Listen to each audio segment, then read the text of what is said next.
Police भरती आलं गणित पहा मित्रांनो. एका त्रिकोणाची एक बाजू 5 सेमी, एक बाजू 3 सेमी असेल आणि सर्वात मोठा कोन 90 अंश असेल तर तिसरी बाजू किती? छत्रपती संभाजीनगर पोलीस भरती 2024 ला आलेला प्रश्न आहे. काय म्हणते आपल्याला? एका त्रिकोणाची सर्वात मोठी बाजू किती आहे म्हणते?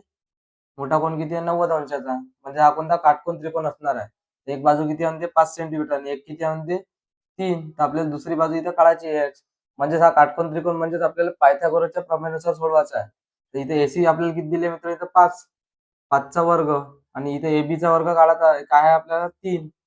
3चा वर्ग आणि इथं आपल्याला बीसीचा वर्ग आपल्याला माहित नाही समजा म्हणून इथं एक्स घेतला. एक्सचा वर्ग. इथं किती झाला? 5चा वर्ग 25 आणि 3चा वर्ग 9 झाला.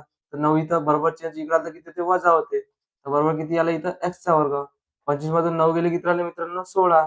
बरोबर इथं एक्सचा वर्ग. इथं वर्ग आहे तर इथं काय? वर्गमूळ चढते म्हणजे 16 कशाचा वर्ग आहे? 4चा वर्ग आहे. म्हणजे एक्स बरोबर किती आला मित्रांनो आपला? 4 सेंटीमीटर. म्हणजे इथं आपल्याला बाजू किती असणार आहे? तिसरी बाजू 4 सेंटीमीटर. हेच आपलं आन्सर असणार आहे मित्रांनो.